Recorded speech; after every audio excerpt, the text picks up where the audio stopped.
Hey guys, my name's Kyle, and you are watching Private Garage.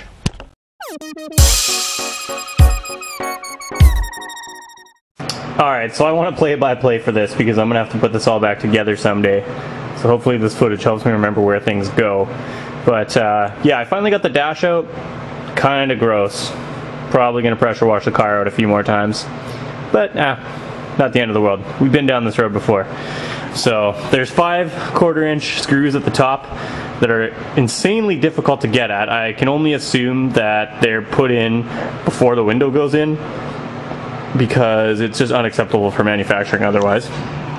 But yeah, those come out, and then there's 4 bolts across the bottom, and that's all you need to get the dash out. It's a full steel dash, and it's actually quite sturdy and nice. Took apart a bunch of the connections. We're going to reuse a surprising number of those because the engine management and ECU is going to kind of be totally separate from everything else. So we're going to keep a lot of that. So trying to treat it nice. I'm sure I'll have to redo some of it, but that's okay. That is the bolt that you got to get out. All the other ones were reachable. I'm going to have to cut this one because the steering column is in the way of where you could get a ratchet on it or a wrench or anything.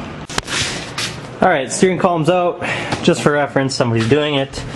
There's a boot that goes in there, you just pop the boot out. This is got a little pinch bolt, which I shall reinstall now, as not to lose. It's not really even a pinch bolt, I guess, but... so I basically just stuck a pry bar on the far side and pounded her off, and now we've got room. Big long pry bar, deep in through here, and you can knock her off once you get the bolt out. Bit of a pain, but yeah, you can definitely do it without removing too much stuff. This was in front. That's like the windshield wiper relay probably. Yeah, everything's in there. Remember, this bracket goes up here. Right up there. Cool.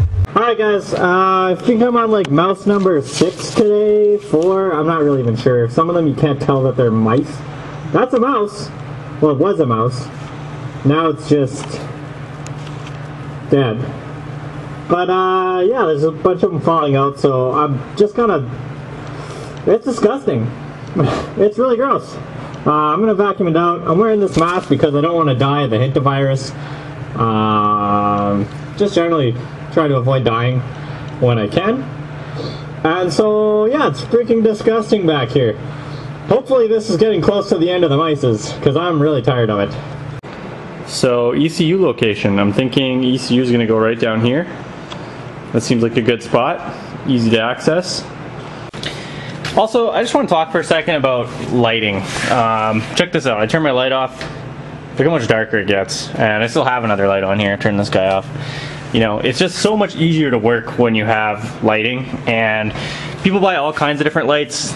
This is a Milwaukee magnetic base, sticks onto a stud battery powered thing, and just, you know, you just put it wherever you want, turn it on, so much more light, and it's so convenient to not have to have cords. I'm telling you, that's not a tool you need, but it sure is nice to have.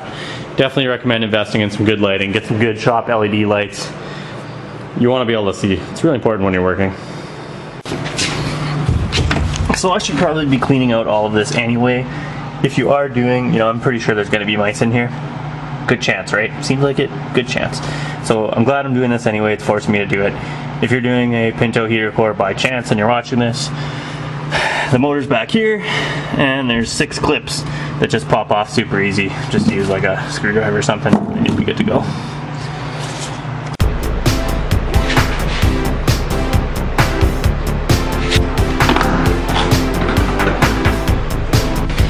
I'll continue to get good views for my records. This guy, this bottom guy, literally, I'm assuming this is 2 feet. Went down there. That was held on with plastic. Oh, perfect plastic. These little plastic things. So, there you go.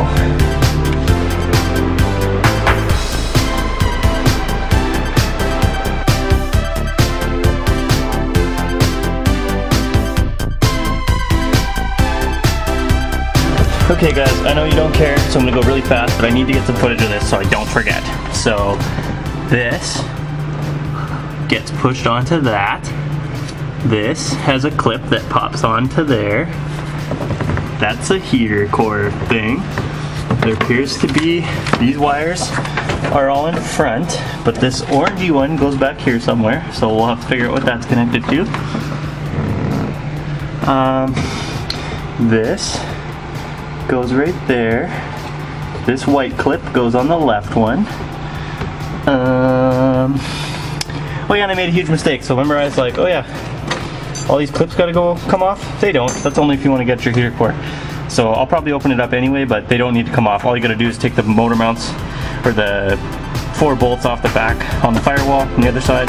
I'll show you those in a sec. And the heater core hoses. So let's just go over that right now.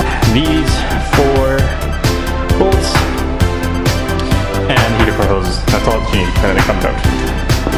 Oh, I suppose yes, and also this one bolt that goes right here. This guy.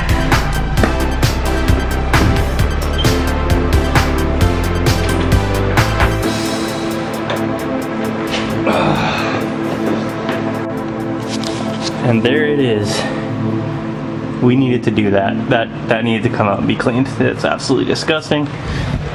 But the heater core is out. We'll clean that up. And look at that room. Maybe we could do our exhaust straight into the cabin and just turbo straight back, and then that'll heat the car. Interesting idea. See how she looks. Okay, just so I can remember how it was installed stock and which things go where. And it looks to be like a ground area. There's some wires, some screws, some bolts, coil.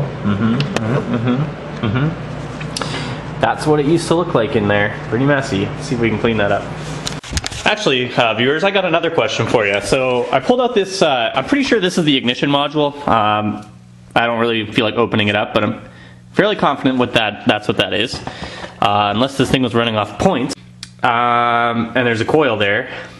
And anyway, I'm upgrading that stuff, and I'm going to use an MSD. So some people tell me that the MSDs on these motors don't work for whatever reason. I have a really hard time believing that. I think it should work just fine.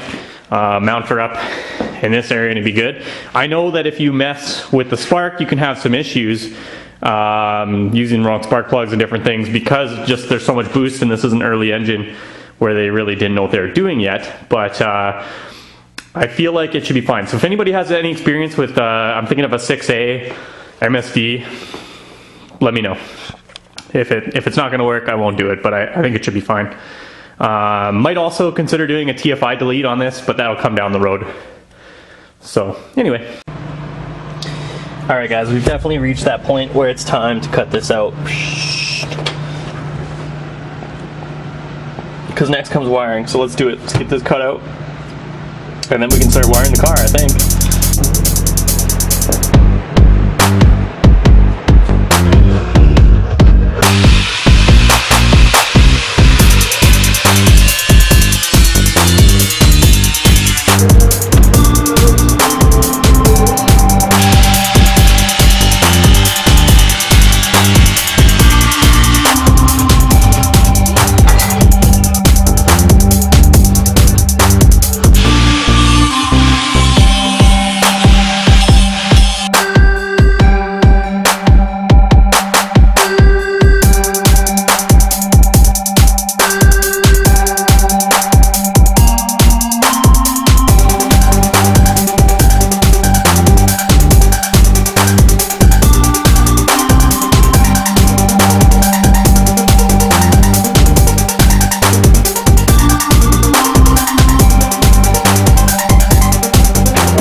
So that's your brake, where your brake comes through.